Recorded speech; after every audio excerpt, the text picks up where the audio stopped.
Assalamualaikum warahmatullahi wabarakatuh. Abdullah bin Amr bin As, sahabat Nabi.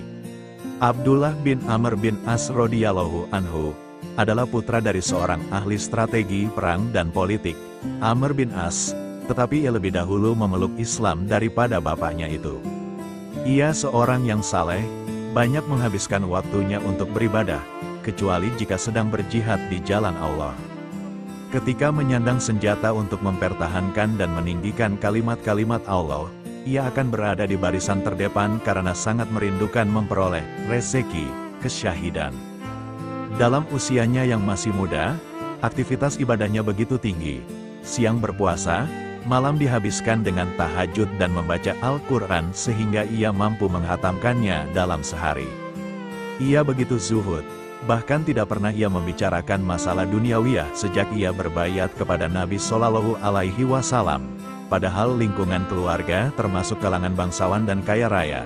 Ketika ia dinikahkan, beberapa hari kemudian ayahnya datang mengunjungi dan bertemu istrinya. Amr bin As berkata, "Bagaimana keadaan kalian?" Istrinya berkata, "Sungguh aku tidak mencela akhlak dan kesalehannya, tetapi sepertinya ia tidak membutuhkan seorang wanita di sisinya." Amr bin As menatap tidak mengerti, tetapi kemudian ia mendapat penjelasan, kalau Abdullah bin Amr sama sekali belum menyentuhnya dalam beberapa hari setelah menikah itu. Ia begitu intens beribadah seperti biasanya, sehingga tidak ada sedikit pun waktu untuk istrinya. Hal itu memaksa Amr bin As melaporkannya kepada Rasulullah Shallallahu Alaihi Wasallam, sehingga beliau campur tangan untuk mengerem semangat ibadahnya. Tetapi di hadapan Rasulullah Shallallahu Alaihi Wasallam, Abdullah bin Amr justru berkata, "Ya Rasulullah, izinkanlah saya menggunakan sepenuh tenaga saya untuk beribadah kepada Allah." Nabi Shallallahu Alaihi Wasallam bersabda, "Jika engkau melakukan semua itu, badanmu akan lemah, matamu akan sakit karena tidak tidur semalaman. Sesungguhnya badanmu punya hak, keluargamu juga punya hak, dan para tamu pun punya hak atas dirimu." Maka terjadilah tawar-menawar antara Abdullah dan Rasulullah Shallallahu Alaihi Wasallam dalam soal ibadahnya. Kalau umumnya manusia akan meminta izin beribadah seringan dan sesedikit mungkin, maka Abdullah meminta izin untuk beribadah sebanyak dan seberat mungkin. Dalam soal puasa misalnya, Nabi Shallallahu Alaihi Wasallam menyarankannya agar berpuasa 3 hari dalam sebulan. Tetapi Abdullah minta tambahan, diberi 2 hari dalam seminggu. Masih minta tambahan lagi, akhirnya ditetapkan Nabi Shallallahu Alaihi Wasallam sehari berpuasa sehari berbuka, yakni puasanya Nabi Daud alaihi salam. Begitu juga dalam soal menghatamkan Al-Quran, pertama Nabi Shallallahu Alaihi Wasallam menyarankannya untuk khatam sebulan sekali saja. Abdullah melakukan penawaran, sehingga Nabi Shallallahu Alaihi Wasallam menetapkan 20 hari sekali, kemudian 10 hari sekali, dan seminggu sekali. Tetapi Ibnu Amr bin As masih meminta lebih lagi. Akhirnya Nabi Shallallahu Alaihi Wasallam menetapkannya untuk khatam Al-Quran setiap 3 hari sekali. Dalam riwayat lain, 5 hari sekali. Begitu juga soal salat malam, beliau melarang Abdullah menghabiskan waktu malam untuk salat sunnah terus-menerus. Harus ada waktu untuk mengistirahatkan tubuhnya dengan tidur, dan mempergauli istrinya. Walau telah dinasehati langsung oleh Nabi Shallallahu Alaihi Wasallam, semangatnya untuk beribadah tidak segera mengendor begitu saja, tetapi ia tidak melalaikan kewajiban dan hak-hak keluarga, badan, tamu, dan lain-lainnya. Ibadahnya dengan intensitas tinggi masih saja berlangsung tanpa bisa dihalangi lagi. Melihat keadaannya itu, Nabi Shallallahu Alaihi Wasallam akhirnya bersabda, "Sesungguhnya engkau tidak tahu, bisa jadi Allah akan memanjangkan umurmu." Benarlah apa yang disabdakan Nabi Shallallahu Alaihi Wasallam. Ia mencapai usia tua, tubuhnya mulai lemah dan tulangnya seakan tak mampu menyangga tubuhnya dalam waktu lama. Ia susah payah menetapi amal istiqomah yang telah dijanjikannya kepada Nabi Shallallahu Alaihi Wasallam di masa mudanya. Ia jadi menyesal mengapa tidak menerima nasihat beliau saat mudanya itu. Ia seringkali berkata, "Aduhai malangnya nasibku, mengapa tidak aku ikuti keringanan yang diberikan Rasulullah Shallallahu Alaihi Wasallam?" Abdullah bin Amr mempunyai kebiasaan mencatat apapun yang disabdakan Nabi Shallallahu Alaihi Wasallam dalam sebuah catatan yang disebut sodikoh. Hal ini dimaksudkan agar ia mudah menghafalkannya. Rasulullah Shallallahu Alaihi Wasallam memang pernah melarang para sahabat untuk mencatat sabda-sabda beliau karena dikhawatirkan akan tumpang tindih dengan ayat-ayat Al-Quran. Tetapi kemudian Nabi Shallallahu Alaihi Wasallam secara khusus menugaskan beberapa orang sahabat untuk mencatat firman-firman Allah tersebut, dan Ibnu Amr bin As tidak termasuk di dalamnya sehingga beliau membiarkannya. Beberapa sahabat juga berkata, Rasulullah Shallallahu Alaihi Wasallam juga manusia, terkadang beliau marah, dan dalam marahnya ini beliau mengatakan sesuatu. Begitu juga terkadang beliau hanya bercanda dalam ucapannya itu. Karena itu jangan engkau mencatat apapun yang beliau sabdakan. Karena nasihat mereka ini, Abdullah bin Amr sempat menghentikan kebiasaannya tersebut. Tetapi tampaknya ia merasa gatal, jika sesaat saja tidak merekam apa yang dilakukan Rasulullah Shallallahu Alaihi Wasallam. Karena itu ia bertanya kepada Nabi Shallallahu Alaihi Wasallam tentang apa yang dilakukannya, termasuk nasihat beberapa orang sahabat. Maka beliau bersabda, teruskanlah menulis, demi Allah yang jiwaku ada di tangannya, setiap perkataanku adalah kebenaran, walaupun aku dalam keadaan marah, ataupun senang. Abu Hurairah juga pernah berkomentar atas kebiasaan Abdullah bin Amr ini. Di antara para sahabat, tidak ada yang menyamai saya dalam hal hafalan hadis-hadis Nabi Shallallahu Alaihi Wasallam, kecuali Abdullah ibnu Amr bin As, karena dia selalu mencatat segala apa yang disabdakan Nabi Shallallahu Alaihi Wasallam, sedangkan saya hanya mengandalkan ingatan saja.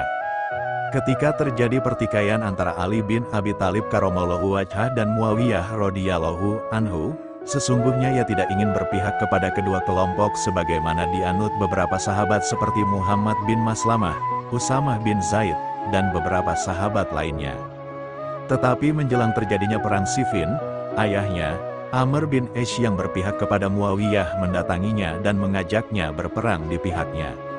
Abdullah bin Amr berkata, bagaimana mungkin Rasulullah Shallallahu Alaihi Wasallam telah berwasiat kepadaku untuk tidak menaruh pedangku di leher seorang muslim untuk selama-lamanya.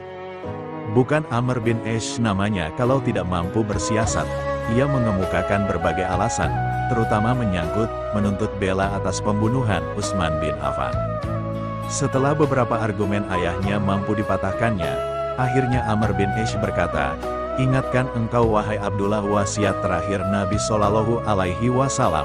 Beliau mengambil tanganmu dan meletakkan di atas tanganku, dan memerintahkan engkau untuk taat kepada ayahmu ini. Dan sekarang saya menghendaki engkau turut bersama kami, berperang bersama kami. Mendengar argumen ini, Abdullah bin Amr dilanda kebimbangan yang amat sangat.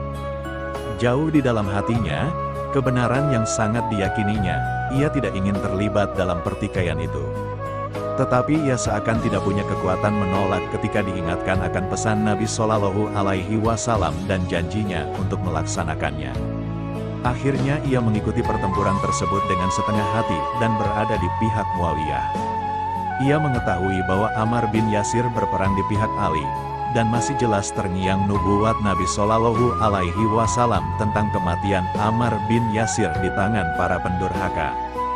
Ia hadir juga dalam penggalian parit Handak ketika Nabi Shallallahu Alaihi Wasallam menyabdakan hal itu.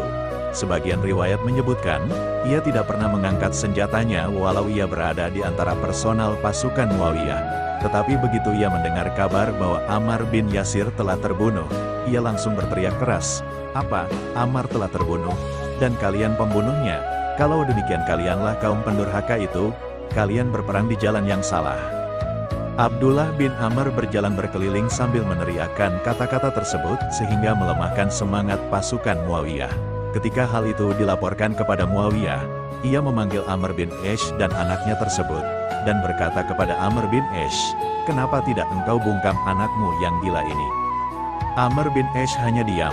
Tetapi justru Abdullah berkata dengan tegas tanpa ketakutan sedikitpun, aku tidak gila, tetapi aku telah mendengar Nabi Shallallahu Alaihi Wasallam bersabda kepada Ammar, bahwa ia akan dibunuh oleh kaum yang durhaka atau aniaya. Kalau begitu, kenapa engkau ikut bersama kami?" tanya Muawiyah. "Tidak," kata Abdullah bin Amr, "aku hanya mengikuti wasiat Nabi Shallallahu Alaihi Wasallam untuk taat kepada ayahku, dan aku telah menaatinya dengan pergi ke sini. Tetapi aku tidak pernah ikut berperang bersamamu." Di tengah pembicaraan tersebut, pengawal Muawiyah mengabarkan kalau pembunuh Ammar ingin menghadap masuk.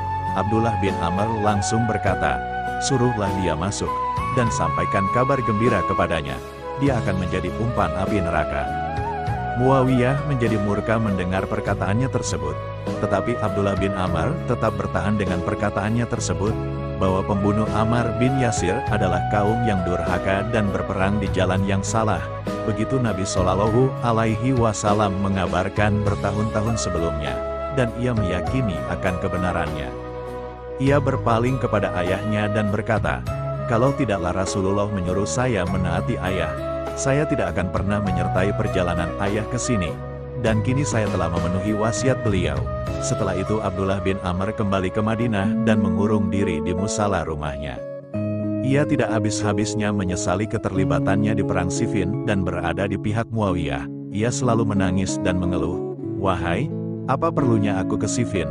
Apa perlunya aku memerangi kaum muslimin?" Suatu hari ia duduk di masjid bersama beberapa orang sahabat.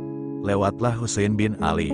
Setelah menyampaikan salam, ia berlalu masuk ke masjid tanpa memperdulikan kumpulan sahabat.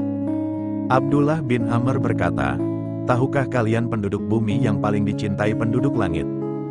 Dialah Husain bin Ali yang baru saja berlalu di hadapan kita. Sejak perang Siffin, ia tidak mau berbicara denganku. Sungguh, ridhonya kepadaku lebih aku sukai daripada barang berharga apapun juga." Ia meminta tolong kepada sahabat Abu Sa'id Al-Khudri untuk bisa bertemu dengan Husain, dan mereka diizinkan untuk berkunjung ke rumah cucu kesayangan Rasulullah Shallallahu Alaihi Wasallam itu. Terjadilah berbagai macam pembicaraan, sampai akhirnya Husain bertanya, "Apa yang membawamu ikut berperang di pihak Muawiyah?" Abdullah bin Amr berkata, "Ayahku pernah mengadukan aku kepada Rasulullah karena berpuasa setiap hari, salat malam sepanjang malam dan menghatamkan Al-Quran setiap hari. Maka Nabi Shallallahu Alaihi Wasallam berwasiat kepadaku, 'Hai Abdullah, puasalah dan berbuka, sholatlah malam dan tidurlah, bacalah Quran dan berhentilah, dan taatilah ayahmu.' Saat perang Siffin terjadi, ayahku mendatangiku dan memaksaku mengikutinya dengan membawa wasiat Nabi Shallallahu Alaihi Wasallam tersebut. Tetapi demi Allah, aku tidak pernah menghunus pedang, melemparkan tombak atau melepaskan anak panah pada perang tersebut." Abdullah bin Amr juga menjelaskan apa yang dilakukannya terhadap Muawiyah setelah terbunuhnya Ammar bin Yasir, dan sikapnya meninggalkan pertempuran tersebut. Husain akhirnya ridho kepadanya. Setelah semua penjelasannya tersebut, Abdullah bin Amr menangis penuh haru. Pada masa pemerintahan Abdullah bin Zubair, Abdullah bin Amr meninggal pada usia 72 tahun di musala rumahnya. Ketika itu ia baru selesai menjalankan salat dan sedang bermunajat kepada Allah. Sungguh saat akhir yang amat indah, husnul khotimah, yang amat dirindukan oleh semua kaum muslimin. Wallahu a'lam bishawab. Wassalamualaikum warahmatullahi wabarakatuh.